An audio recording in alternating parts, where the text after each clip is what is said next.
kemenangan bagi Dia yang bertata. Surga bumi sujud menyembah di hadapan-Nya. Surga bumi sujud menyembah di hadapan-Nya. Surga bumi sujud menyembah di hadapan-Nya.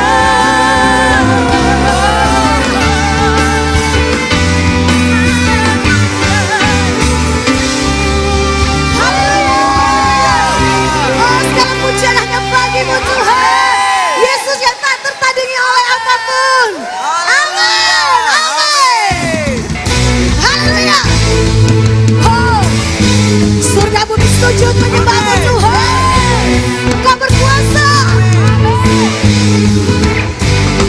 Yes.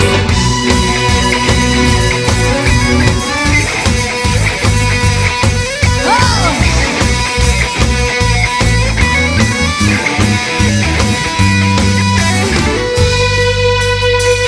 Pada siapa kau bandingkan perbuatannya yang heran?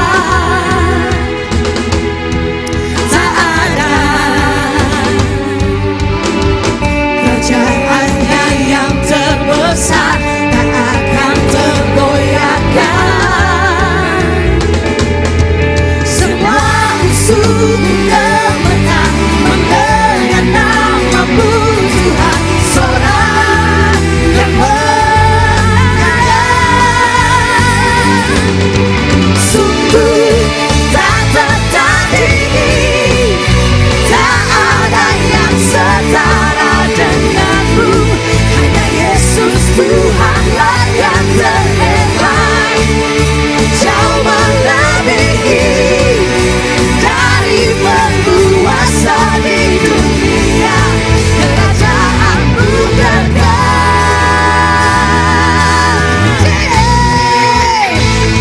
Amin. Pada siapa kau bandingkan perbuatannya yang heran?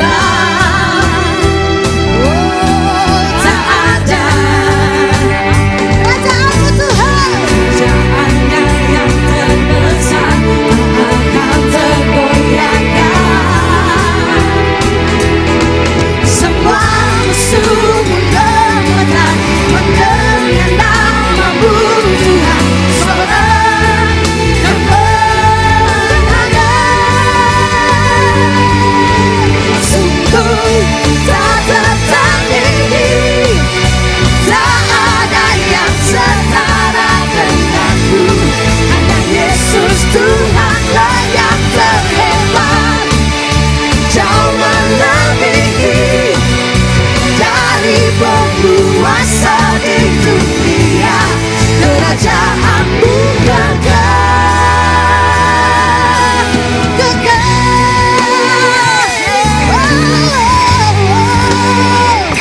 Oh, kerajaan-Mu kekal, dulu sekarang selamanya.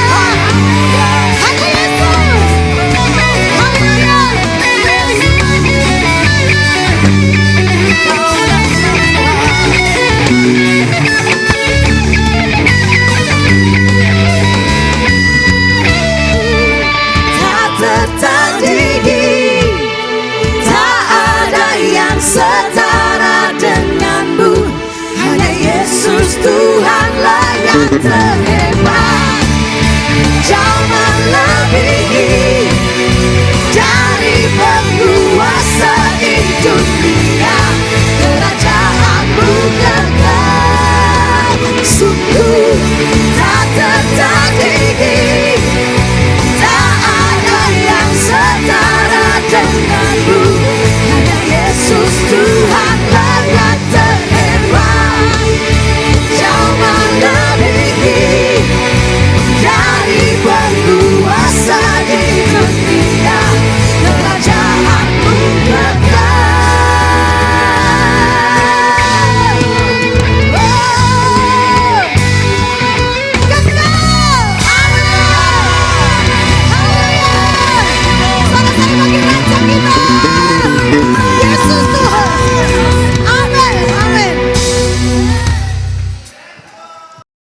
Shalom, selamat pagi saudara-saudaraku yang terkasih dalam Tuhan. Sebelum kita mulai, mari kita berdoa dulu supaya kita bisa mendapatkan apa yang Tuhan mau. Tuhan, terima kasih hari ini boleh kami sharing bersama Tuhan mengenai firman-Mu.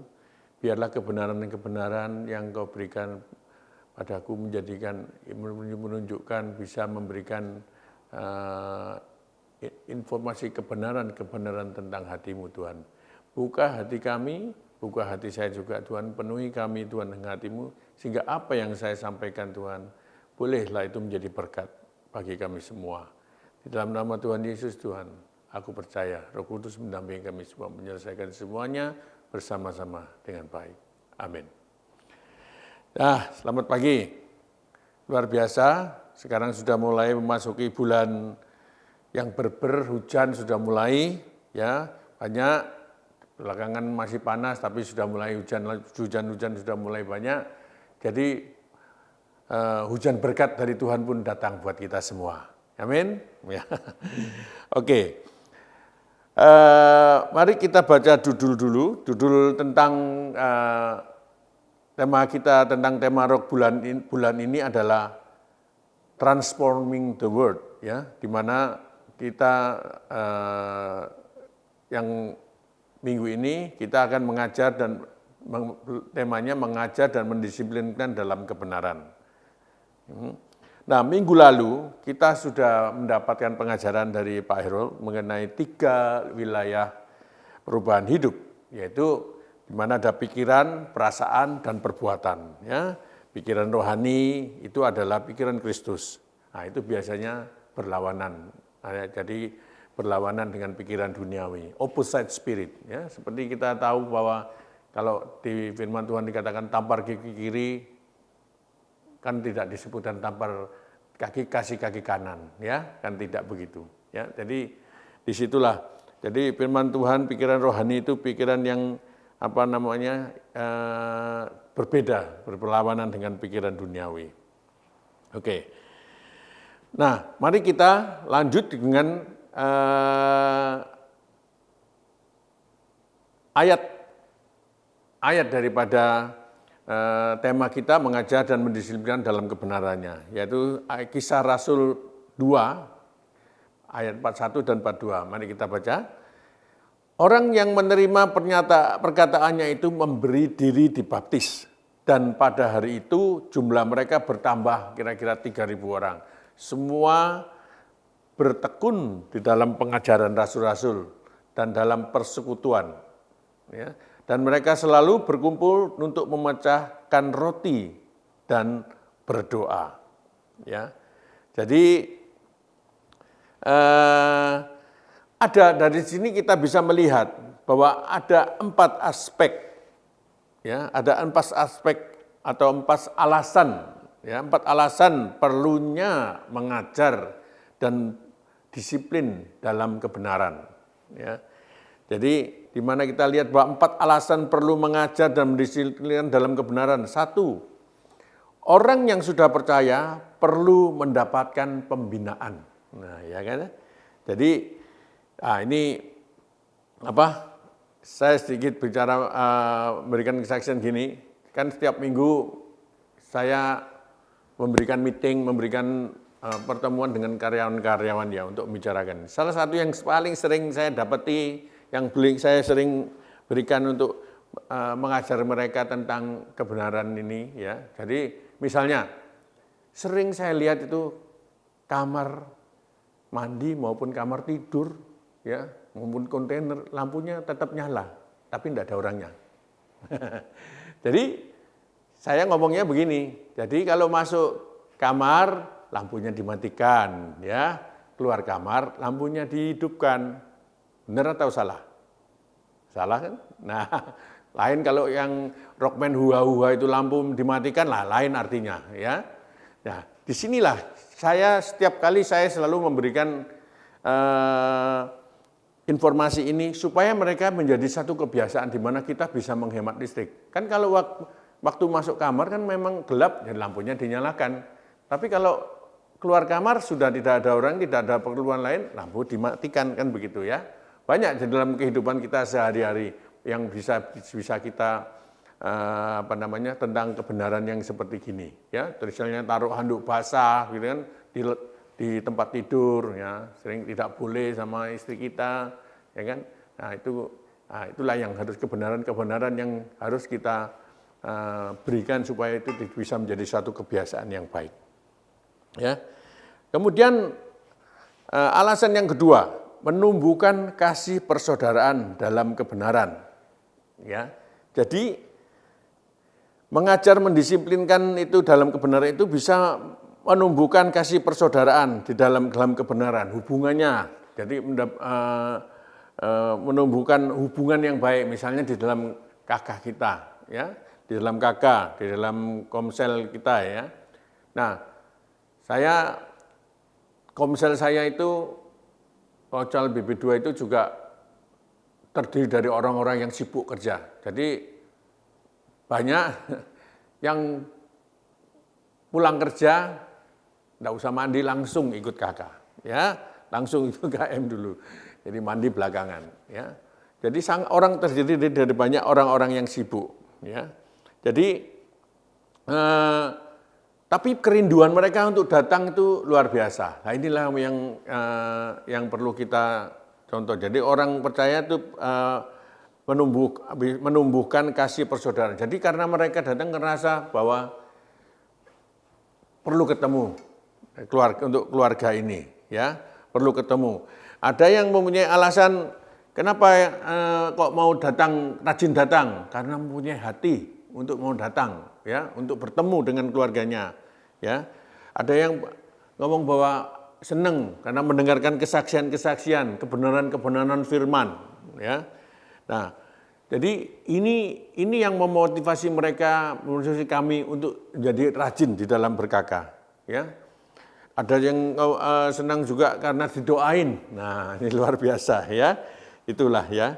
Jadi kita perlu untuk berkakak. Ayo berkakak. Yang belum berkakak, ayo berkakak. Yang sudah berkakak, ayo rajin. Prioritaskan itu dalam perkembangan, dalam mendisiplinkan dalam kebenaran kita, ya. Jangan karena sebenarnya semuanya itu tergantung kita sebenarnya. Jadi kita bisa aja beralasan, ya. Kalau ada hati, alasan itu tidak ada sebenarnya, ya. Jadi alasan misalnya, oh jam itu saya lagi badminton, ya.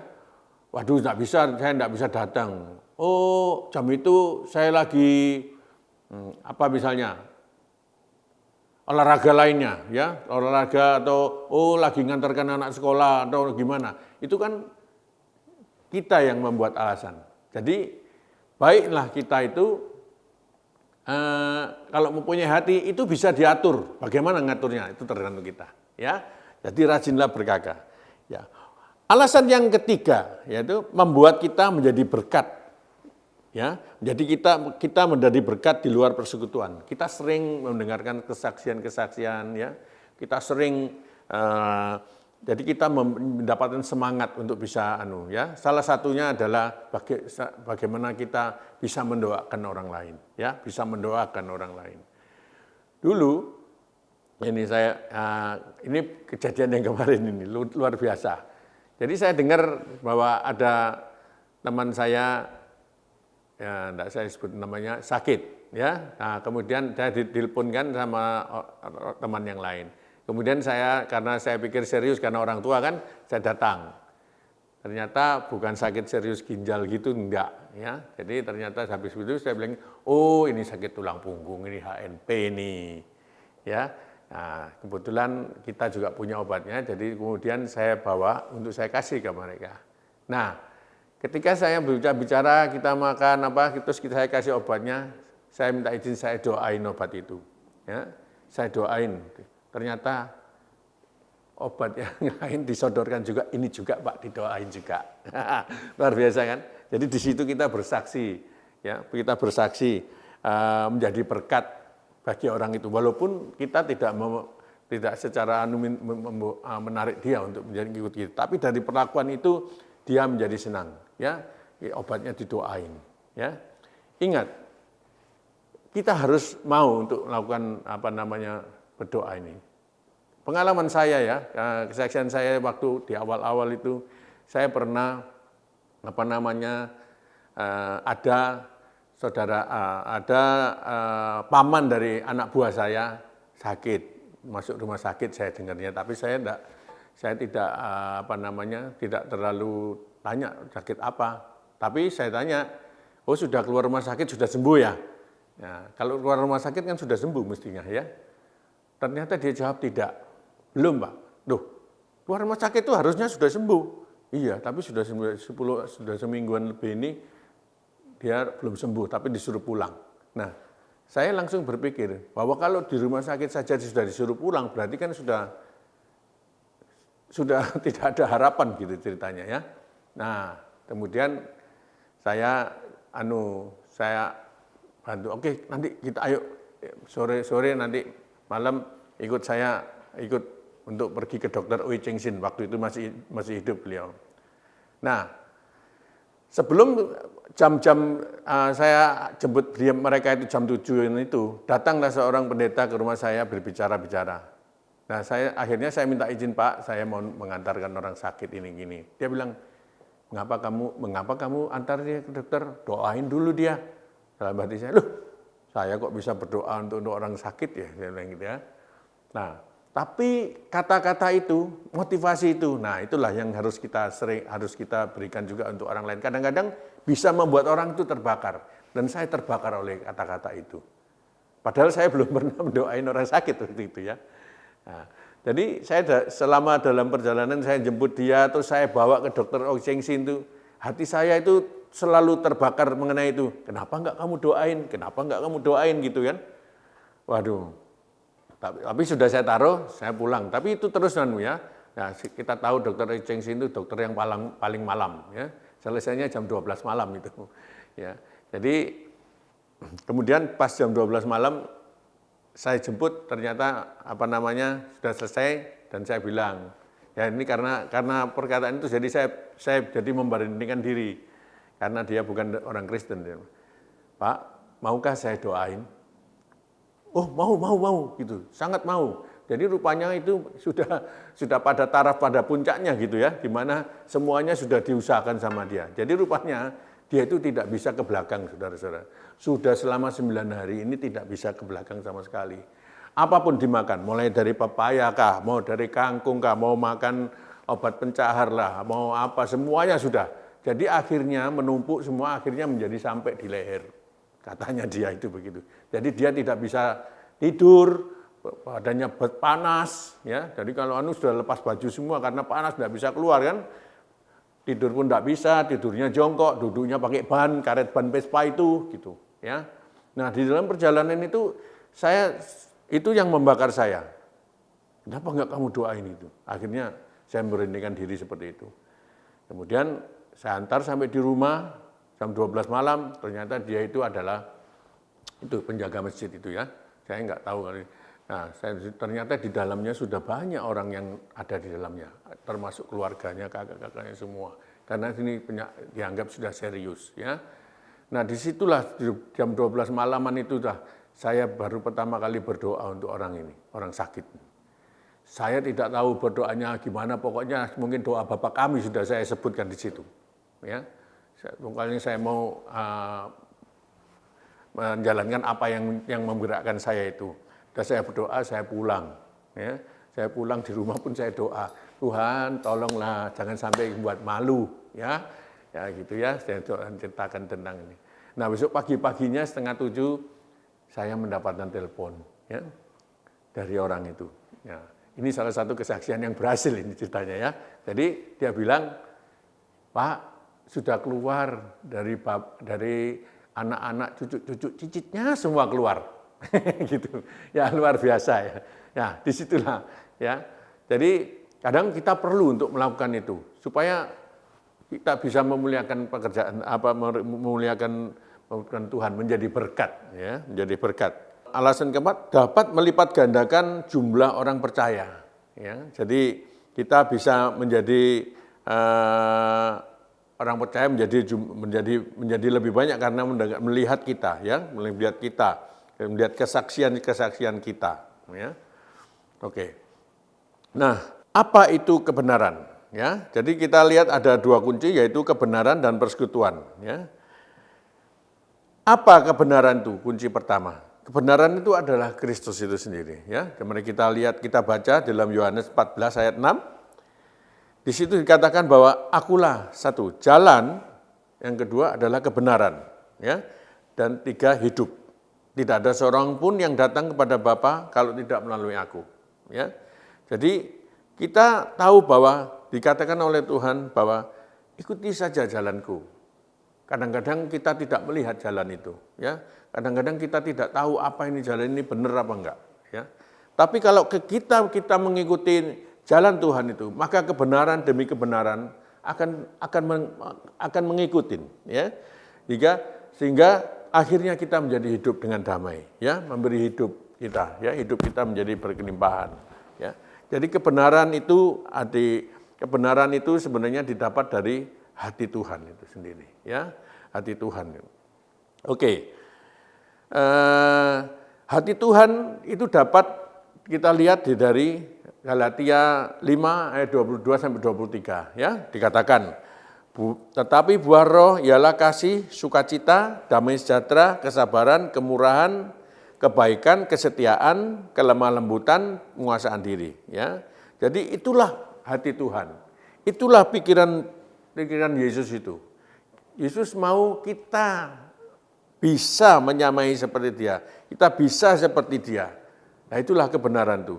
Jadi semua kebenaran itu bisa didapat dari apa? Dari firman Tuhan.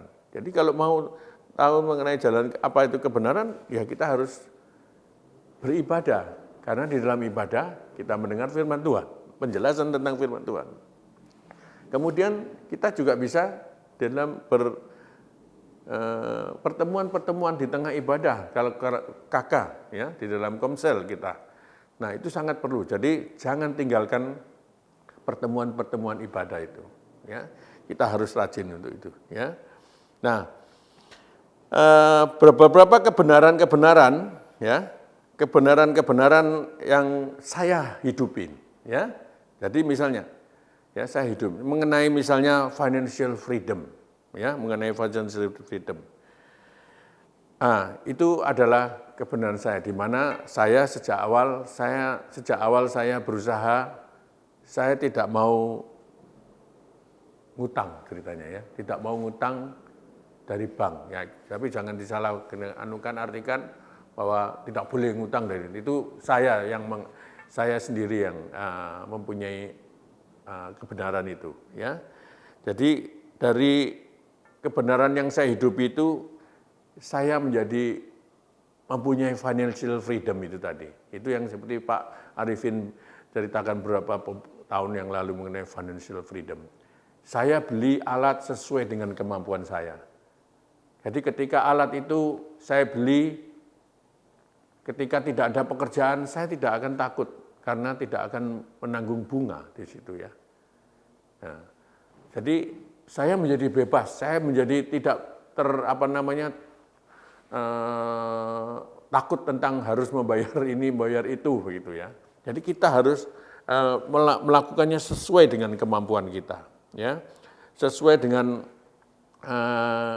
kapasitas kita. Jadi kita bukan jadi bukan kalau ngutang di bank salah, enggak, itu saya sendiri, ya. Saya sendiri mempunyai prinsip seperti itu.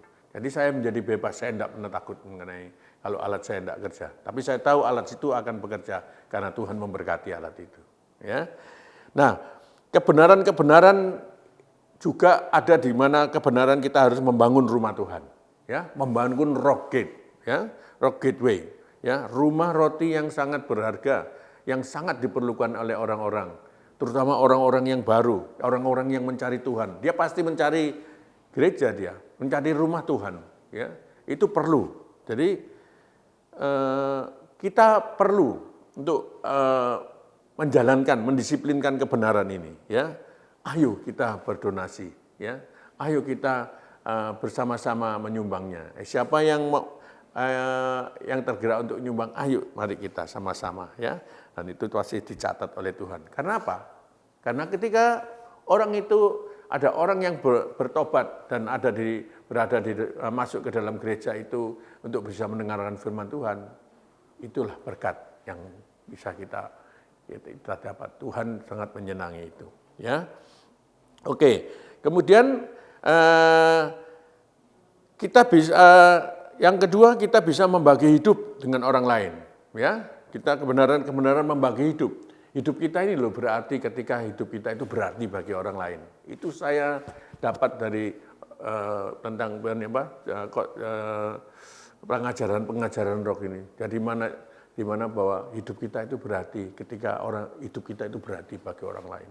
Ya, kemarin juga sudah dengar dari Pak Herold tentang yang memberikan di lampu merah itu kan, ya. Nah, saya juga mempunyai satu kesaksian juga sendiri. Ketika saya datang dengan gitar, ya, datang ke teman kita yang sedang sakit, saya tidak tahu, tapi Pak Herold bilang bahwa itu sangat memberikan kesejukan hati, sukacita bagi dia. Saya senang sekali itu. Ya, itulah salah satu di mana kita bisa membagi hidup bagi orang lain, dan kita sendiri akan merasakan bagaimana bahagianya kita, bagaimana senangnya kita. Ya. Oke. Dan kebenaran yang lain yang bisa kita sampaikan di sini adalah firman Tuhan itu memerdekakan, ya. Firman Tuhan itu memerdekakan, menguatkan, bukan ketakutan, ya. Takut itu bukan dari Tuhan. Takut boleh, ya, tapi ketakutan itu yang terus-menerus itu, nah itu yang mencuri damai sejahtera kita. Itu berarti kalau yang mencuri, membunuh dan membinasakan berarti kan bukan dari Tuhan. Nah, dari siapa itu, ya? Dari setan itu tadi, ya. Mari, ini ayat yang paling saya suka, Filipi 4 ayat 7 sampai 8. Ini saya banyak memberkati orang, dan berkat itu bisa kembali kepada saya karena orang itu merasakan ini kehidupan yang damai itu, ya. Mari kita baca 4 ayat 7. Damai sejahtera Allah yang melampaui segala akal akan memelihara hati dan pikiranmu dalam Yesus Kristus Yesus. Jadi akhirnya saudara-saudara, nah ini yang penting, ya, yang benar, yang mulia, yang adil, yang suci, yang manis, yang sedap didengar, semua kebajikan patut dipuji, pikirkanlah semuanya itu. Pikirkanlah yang enak-enak aja, maka damai sejahtera hatimu. Ketika suatu hal yang tidak enak, kamu jangan pikirkan itu terus berlanjut terus. Pikirkan yang enak, yang sebaliknya, ya, opposite spirit, ya. Spirit yang sebaliknya, maka damai sejahtera itu ada di dalam hati kita, ya. Nah, itulah kebenaran yang ketiga. Kebenaran keempat yang mau saya bandingkan lagi, yaitu adalah berbuatlah baik senantiasa, perbuatan baikmu diketahui banyak orang dan memuliakan Tuhan. Bukan kita menyombongkan diri tentang perbuatan baik kita mau ngomongin, tapi kita akan melihat bahwa perbuatan baik itu akan membuat orang itu bertobat, membuat orang itu sukacita, ya. Oke. Jadi poin yang paling penting di sini, ya, poin yang penting pada akhirnya perlu kita itu disiplin di dalam persekutuan, ya. Kita perlu disiplin di dalam persekutuan, termasuk kakak itu tadi, ya. Nah, itu tadi. Mari kita tutup dengan ini ada ada ayat Mazmur 1 sampai 6, Mazmur 1 kan disebutkan, ya. Berbahagialah orang yang tidak berjalan menurut nasihat orang fasik, yang tidak berdiri di jalan orang berdosa, dan tidak duduk dalam kumpulan pencemooh. Tetapi yang kesukaannya ialah Taurat Tuhan, yang merenungkan Taurat itu siang dan malam. Ya, seperti pohon yang ditanam di tepi aliran air, yang menghasilkan buahnya pada musimnya, dan yang tidak layu daunnya, apa saja yang dibuatnya berhasil. Nah, itu kan sesuai dengan itu tadi, ya, sesuai dengan Filipi 4 tadi, ya. Nah, lakukanlah itu, maka kita akan merasa bahwa kebenaran dalam firman Tuhan itu luar biasa dalam hidup kita, ya. Oke, mari kita berdoa tentang apa yang sudah kita berikan pada pagi hari ini. Tuhan, terima kasih, ya Roh Kudus, Engkau sudah membuka hati kita, Engkau sudah memberikan kami sharing mengenai kebenaran-kebenaran, bagaimana kita mengajarkan, bagaimana kita mendisiplinkan dalam kebenaran Tuhan. semuanya adalah penting bahwa kita harus lebih dekat dengan Kau. Kita harus mengenal hati Tuhan, kita harus membaca firman Tuhan, kita harus ikut dalam ibadah-ibadah, tidak boleh meninggalkan ibadah. Kita harus berkomsel juga, hingga kita harus bisa membaca firman Tuhan itu, sehingga itu menjadikan satu kekuatan dalam ini. Karena hati Tuhan itu ada di dalam situ. Dan kita perlu tahu bahwa Tuhan mau kita bisa seperti Tuhan Yesus Kristus. Terima kasih Tuhan, dalam nama-Mu kami berkati semuanya, bisa menjalankan semuanya itu, hanya karena kasih karunia Tuhan, maka kita akan bisa mampu melakukannya dengan baik. Amin.